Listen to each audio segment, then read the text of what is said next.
ሀይሚ ለመጨረሻ ብሩኬን ተሰናብተው ዛሬ ተለያይታለች። ቤቱን ለቃ ሀይሚ ቤቱን ለቃ ወጣለች ማለት ነው። ወጣች። እሱም ምንድነው ትናንት የተፈጠረውን ነገር አይታችኋል፣ ተረድታችኋል። ያው ጀስት ምንድነው እኔ ክብር የለኝም፣ እውነቷን ነው። ለምሳሌ አንድ ሰው ሀይሚ አሁን እዛ ቤት የምትቀመጠው ለብሩክ እንደ ፍቅረኛ ናት፣ እንደ ፍቅረኛ ናት እና ፍቅረኛ እስከሆነች ድረስ ደግሞ መከበር ትፈልጋለች፣ ክብርን ትፈልጋለች። ያ ሪሊ ልክ ነሽ ሀይሚሻ፣ አንቺ ምንም ያጠፋሽው ነገር የለም። ለምን ማንም ሰው እየመጣ አንቺን መናገርና አንቺን እንደፈለገ ማንጓጠጥ አይችልም። ልክ ነሽ ማለት ነው። ለዛ አንቺ ያለሽ አማራጭ መውጣት ነው። እቃሽን ይዘሽ መውጣት ነው ያለሽ አማራጭ ማለት ነው። ለምን እኔ እዚህ ቤት እንደ ባለቤትነት እየተሰማኝ አይደለም ምን ያለችው ማለት ነው። እውነቷን ነው፣ የእውነት ለመናገር ማለት ነው። አሁን ለምሳሌ ከብሩክ ጋር ስትኖር የሆነ ሰው በፊት ብቻዋን ነበር የምትኖር፣ ብሩክ ደግሞ አሁን አንድ ላይ እንኖር ምናምን ብሏት ገብተዋል ማለት ነው።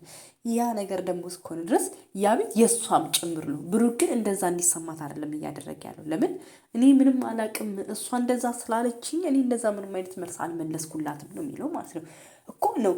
ግን እነዛ ሰዎች ደግሞ ቤትክን ስለሚያውቁ ነው እየመጡ እንደፈለጉ ሀይሚንም ማንንም ሊናገር የሚችለው ማለት ነው። እና ለዚህ ሀይሚ በቃ ያላትን እቃ ሁሉ ልቅምቅምቅም አድርገታ ማለት አናቅም የት እንደምትታርፍ፣ ግን ሻንጣ ምናምን ሚዛን እንደወጣች የምናውቀው ማለት ነው። እና እኔ በእርግጥ በውሳኔዋ ልክ ነኝ ነው የምለው ማለት ነው።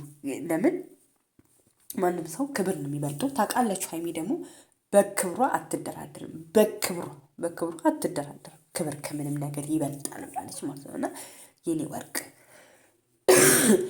ሰላም እንዴት ናችሁልኝ? ደህና ናችሁ ወይ የኔ ምርጦች፣ የኔ ማሮች ማለት ነው። በጣም ጉንፋን ይዞኛል፣ ኃይለኛ ጉንፋን፣ ድምፄ ሁሉ ምናምን ተዘጋግቶባቸዋል ማለት ነው። እና ደግሞ ዛሬ ብሩክ ራሱ አናዶኛል ማለት ነው። ለምን እንደሆነ ታውቃላችሁ ማለት ነው።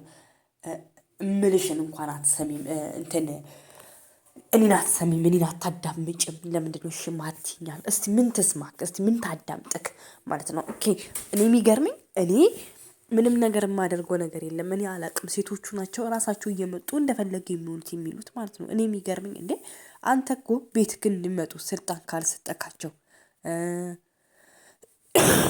የሆነ ነገር እንትን እንዳይሉ ካላደረጋቸው እነዛ ሴቶች ደፍሮ ቤት አይመጡም፣ ሀይሚንም መናገር አይችሉም ማለት ነው። የሆነ ባክግራውንድ የሚባል ነገር አለ። ገባ? አንተ እነሱን ለመጥቀም ሊሆን ይችላል የምታደርገው ማለት ነው። ነገር ግን ሀይሚ በዛ ነገር እየተደሰተች አይደለም። ገባ አይደለ? ቢገባ ዛሬ ትክክለኛ መልሰን የመለሰችልን ለምን በቃ ደከመኝ፣ መቼ ነው የሚገባክ፣ መቼ ነው የምትረዳው እያለች ነው። እውነቷን ነው። መቼ ነው እንደ ቁም ነገር ሰው መታሰበው? ገባህ አይደለ? እንደዛ ማለት ምን ማለት ነው? በቃ እኔ ይሄ ቤት ባለቤትነት እየተሰማኝ አይደለም። ማንም ሰው እየመጣ እኔ ብሩክን ወደዋለሁ፣ እኔ ብሩክን አፈቅሯለሁ እያሉ ነው። እንዴት እንደሆነ ታውቃለህ? ሌላ ሰው እየመጣ ነው። እኔ ሶስተኛ ወገን የሆንኩን የመሰለኝ ነው ያለችው ሀይሚ። እውነቷን አሁን ትናንት የአብሳላት መታ እንደዛ ስትናገር በጣም ነው የሚሰማው። እንደ ሰው ይሰማል እውነት ለመናገር ማለት ነው። ሀይሚ ለሰው በጣም ትዕግስተኛ ናት። በክብር ነው ያናገረቻት ማለት ነው። ምንም ነገር ይሄ ያለቻትም ነገር የለም። ጀስት እንትን ክፉም ነገርም አልተነጋገሩ ምናምን ዝም ነው ያለችው ማለት ነው። ለምን ትዕግስተኛ ስለሆነች ነው።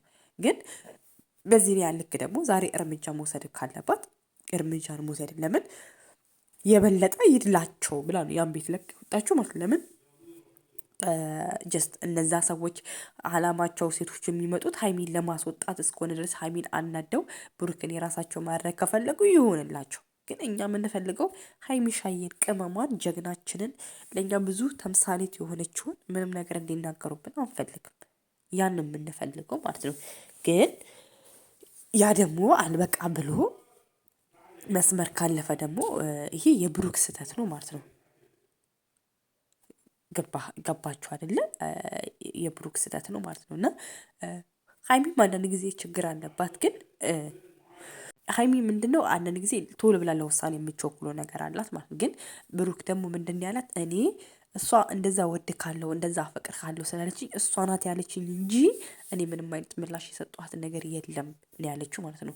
ሀይሚ ያስደበራት ነገር እቤቷ መምጣቷ ነው። የአብሳላት መታ እንዴት በቃ በጣም በጣም በጣም ነው ሀክት የሰራችሁ መልክ ነው የሰራችሁ ማለት ነው የአብሳረት ትናንት ማለት ነው። እና ልክ ናት ሀይሚ ማለት ለምን ያኛውን ነገር ዘጋው ስትል ሌላ ይመጣባታል።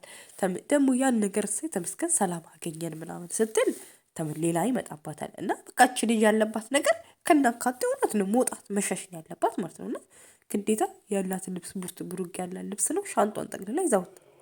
በፊትም እኮ ብቻዋን ተከራይታ ነበር የምትኖሩ አይደለ? ጀስት ብሩክ አንድ ላይ እንኖር ለምን ለብቻሽ ትኖሪያለሽ ምናምን በሚል ሀሳብ ነው ይሄን ሀሳብ ያመጣላት እንጂ ብቻዋን ነበር የምትኖር። ግን እሷ ደግሞ እዛ ቤት እስከኖረች ድረስ ደግሞ መከበር ትፈልጋለች አይደል? ሀይሚ ቤቱ የራሷ ነው። አንድ ላይ እስከኖር ድረስ ቤቱ የራሷ ነው። ብሩክ ደግሞ ፍቅረኛዋ ነው። እዛ ጋር ግን ሴቶቹ ፍቅረኛ እያላቸው ራሱ መምጣታቸው ራሱ ሴቶቹ ባለጌ ናቸው። ለምን አንተ እዛ ጋር እንዴ እኔ ፍቅረኛ እኮ ያለኝ ሰው ነኝ ብለክ ማስረዳት ነበረብክ። ፍቅረኛ እኮ ያለኝ ሰው ነኝ ብለክ ማስረዳት ነበረብህ ማለት ነው። ግን ሲቀጥል አንዳንድ ጊዜ ብሩክም ችግር አለበት። የዋህነቱ በጣም እየጎዳው ነው።